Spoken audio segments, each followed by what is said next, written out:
ثاقب، کیا اتنی ہی بری حالت ہے خان صاحب کی جیل میں جتنی بھٹو صاحب کی تھی؟ اور دوسرا یہ کہ آپ کو لگتا ہے کہ بھوک ہڑتال ایک افیکٹو پولیٹیکل ٹول کے طور پر یوٹیلائز ہو سکتی ہے؟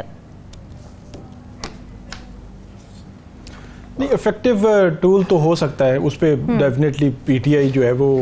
فل فلیج جو ہے وہ اس کو استعمال تو کرے گی، لیکن جو جیل کی صورتحال ہے اگر ہم بات کریں، یہ 5 اگست 2023 کو عمران خان صاحب گرفتار ہوئے تھے، اور آج جب ہم بات کر رہے ہیں تو 6 جولائی 2024 ہے، مطلب 11 ماہ ان کو ہو گئے ہیں جیل میں، اور کم و بیش تقریباً 18 سے 20 ایسے کیسز ہیں جن میں کسی میں ان کی ضمانت ہوئی، کسی میں بری ہوئے، اور یہ ریلیف ان کو جو ہے وہ مختلف کیسز میں ڈیورنگ اس ٹائم کے ان کو مل چکے ہیں۔ اور ویسے جو چیز ہے میرا خیال ہے زیادہ پازیٹیو جو سائیڈ ہے اس کی، کہ وہ اس طرح بیمار نہیں ہوئے کہ ان کو کسی ہاسپٹل میں جو لانا پڑا۔ ماضی میں ہم نے دیکھا، پچھلی بلکہ دور حکومت میں بھی پیپلز پارٹی سے بھی، مسلم لیگ نون سے بھی، جتنے بھی رہنما انکلوڈنگ نواز شریف صاحب، زرداری صاحب، جب ان کو گرفتار کیا گیا تو وہ جیل کے ہاسپٹل میں یا باہر کسی ہاسپٹل میں ان کو لایا گیا کہ ان کی طبیعت ٹھیک نہیں ہے، چیک اپ کے لیے لایا گیا، ان کے ٹیسٹ ہوئے، لیکن عمران خان صاحب جو ہے وہ اس حوالے سے کم جیل سے باہر ان کو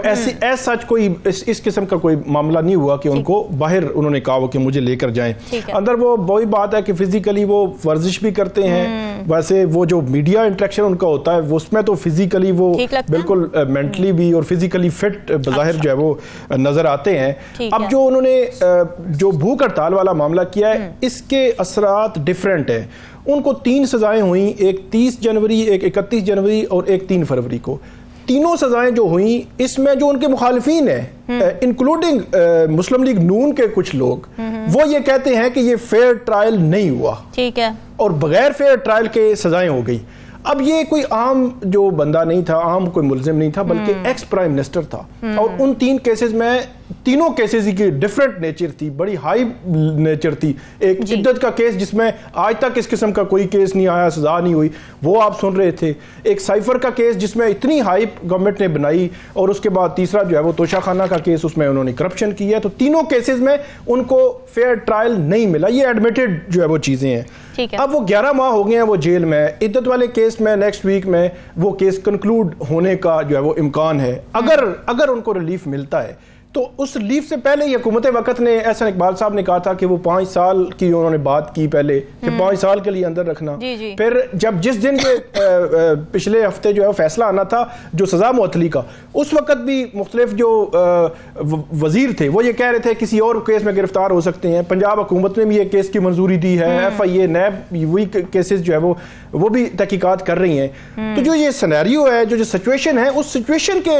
حوالے سے انہوں نے بنیادی طور پر یہ جو بھوک ہڑتال کا اعلان کیا ہے کہ یہ کوئی مطلب طریقہ کار نہیں ہے کہ آپ جو ہے وہ 20 کیسز ڈیورنگ میری جو گرفتاری ہے، اریسٹ ہے یا قید کے دوران، وہ میں بھگت چکا ہوں۔ مختلف کیسز جو باہر چل رہے تھے، اور 3 ٹرائل جو ہے وہ اڈیالہ جیل میں، 4تھا ٹرائل جو ہے وہ چل رہا ہے، اور اس کے بعد بھی اگر رہائی کا امکان بنتا ہے تو نئے کیسز کی تیاری ہو رہی ہے۔ تو یہ جو ایک سینیریو ہے، اس سینیریو کے حوالے سے، اور پھر جو سپریم کورٹ میں انہوں نے 8 فروری الیکشنز کے حوالے سے پٹیشنز ڈالی ہوئی ہے، یا جو بنیادی انسانی حقوق کی جو خلاف ورزیاں ہیں ان کے حوالے سے ان کی پٹیشن سپریم کورٹ میں، اس کو جو ہے وہ ٹیک اپ نہیں کیا جا رہا، اس کا حوالہ بھی انہوں نے جو ہے وہ دیا تھا۔ اس کے علاوہ جب سے انہوں نے بیان دیا ہے، اس میں ہم تھوڑی سی تیزی ہم نے خیبر پختونخوا میں بھی دیکھی ہے۔ یہ 190 ملین پاؤنڈ کیس ہے جس میں جو سابق پرنسپل سیکرٹری ہیں ان کے اعظم خان، ان کو، اور سابق وزیر اعلیٰ خیبر پختونخوا پرویز خٹک، ان کو بطور گواہ جو ہے وہ طلب کیا گیا ہے۔ تو پرویز خٹک صاحب کو دھمکی دی ہے جو علی امین گنڈا پور ہیں، انہوں نے، کہ اگر جو ہے وہ جھوٹی گواہی دی عمران خان کے خلاف تو پھر آپ کو ہم واپس نہیں آنے دیں گے۔ تو یہ ایک بہت بڑی انہوں نے اسٹیٹمنٹ دی پرویز خٹک صاحب کے حوالے سے، اور وہ کل ہی عمران خان صاحب سے مل کے آئے تھے۔ تو وہاں پہ انہوں نے ان کو ایک تو یہ کہا کہ یونٹی رکھیں، جو اختلافات ہیں وہ ختم کریں، یا ایک دوسرے کے خلاف جو بیان بازی ختم کریں، اور جو احتجاج ہے، تحریک ہے، اس کو جو ہے وہ آپ آگے لے کر چلیں، جو عمران خان صاحب نے کہا۔ آخری بات کہ آج پی ٹی آئی کا جلسہ تھا وہ منسوخ ہو گیا ہے۔ اس میں جو ہم نے کل ایک ٹاپک پہ بات کی تھی کہ جو حکومت وقت ہے اس کی جانب سے بھی کوئی سپیس تھوڑی سی دینی چاہیے، تو ہم نے آج دیکھا کہ ڈپٹی کمشنر اسلام آباد پہلے تو اجازت نہیں دے رہے تھے۔ 4 جولائی کو انہوں نے اسلام آباد ہائی کورٹ کے سامنے جو ہے وہ این او سی دیا کہ 6 جولائی کا NOC دے رہے ہیں اور کل شام کو تقریباً 7-8 بجے جو کمشنر اسلام آباد کے انہوں نے وہ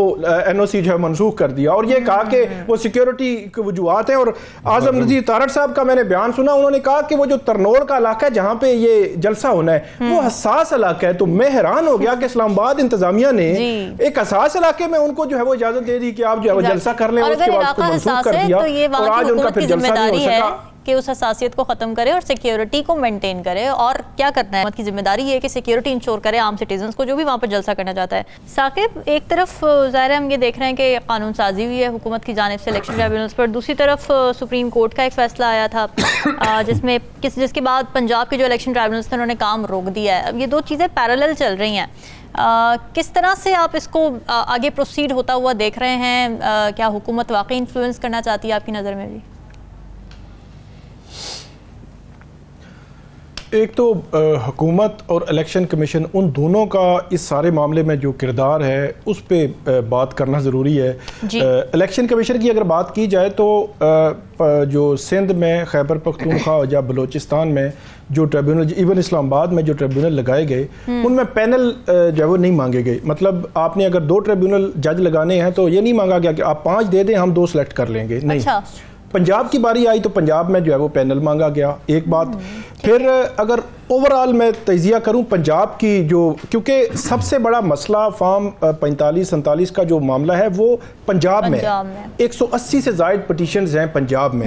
تو 8 فروری سے لے کر آج جب ہم یہ بات کر رہے ہیں تو الیکشن کمیشن کا کردار یہ ہے کہ خط و کتابت لاہور ہائی کورٹ کے ساتھ چلتی رہی ہے, اختلاف چلتا رہا ہے, ہمارا اختیار ہے, ہم نے ٹریبیونل لگانے ہیں, پینل بھیجیں, ہم اس میں سے سلیکشن کریں گے. اس چکر میں پنجاب میں 2 یا 3 جو ٹریبیونل کام کر رہے ہیں, باقی سارے غیر فعال ہیں. تو اس سے آپ جو ہے وہ ان کی جو ذمہ داری انہوں نے ان کے اوپر ہے اس کا اندازہ جو ہے وہ لگا سکتے ہیں کہ الیکشن کمیشن کا جو رول تھا وہ اس نے کس طرح جو ہے وہ نبھایا ہے. کہ لاہور ہائی کورٹ نے ان کو, لاہور ہائی کورٹ کے چیف جسٹس نے اپریل میں نام بھیجے, آگے سے الیکشن کمیشن نے نوٹیفائی نہیں کیا, پھر آرڈر کیا, پھر نوٹیفائی نہیں کیا, پھر خود نوٹیفیکیشن کر دیا, پھر سپریم کورٹ پہنچ گئے. تو لاہور ہائی کورٹ کے اگر کوئی جج 8 جج جو ہے وہ ٹریبیونل تعینات ہو گئے تھے تو الیکشن کمیشن ایک آئینی ادارہ ہے, کوئی پولیٹیکل کوئی سیاسی جماعت تو ہے نہیں کہ وہ کہے گا کہ یہ جو 8 جج ہیں ان میں سے ایک جج جو ہے وہ باعث ہے, دوسرا اس میں یہ مسئلہ ہے, تیسرے میں یہ مسئلہ ہے, آپ 8 کی بجائے ہمیں 14 بھیجیں, ہم 8 سلیکٹ کریں گے. الیکشن کمیشن کیسے سلیکٹ کر سکتا ہے؟ سب سے بہتر سلیکشن تو جو chief justice Lahore high court ہے یا متعلقہ ہائی کورٹ کا چیف جسٹس کر سکتا ہے, وہ جو کنسلٹیشن کے ساتھ. تو یہ جو معاملہ ہے الیکشن کمیشن کا جو رول ہے اس پہ بھی بہت بڑے سوالیہ نشان ہے. جو حکومت وقت ہے, حکومت نے یہ کیا کہ یہ 26 جولائی 2023 کو, آج سے 1 سال پہلے, جب 9 اگست کو حکومت گئی تھی تو 9 دن تقریباً 13 دن پہلے انہوں نے ایک لیجسلیشن کی کہ صرف حاضر جج جو ہے وہ الیکشن ٹریبیونل بنے گا, ریٹائرڈ جج نہیں بن سکے گا. جب وہ جا رہے تھے الیکشن میں, یہی پی ڈی ایم کی حکومت جب الیکشن سے واپس آئے, کیونکہ ان کے مفادات, ان کی چیزیں جو ہے وہ ہٹ ہو رہی تھی, مشکلات پیش آ رہی تھی, تو انہوں نے واپس آتے ابھی جو لیجسلیشن کی ہے 4 جولائی کو سینٹ سے جو بل پاس ہوا ہے, مطلب ٹھیک 1 سال کے بعد, تو یہ پاس کیا نہیں ریٹائرڈ جج جو ہے وہ ٹریبیونل تعینات ہو سکتے ہیں, آپ ٹریبیونل کو ٹرانسفر بھی کر سکتے ہیں, اور اس کا اطلاق بھی ماضی سے ہوگا. مطلب 8 فروری سے آنورڈ جو چیزیں چل رہی ہیں الیکشن کمیشن اس پہ جو ہے وہ کر سکتا ہے.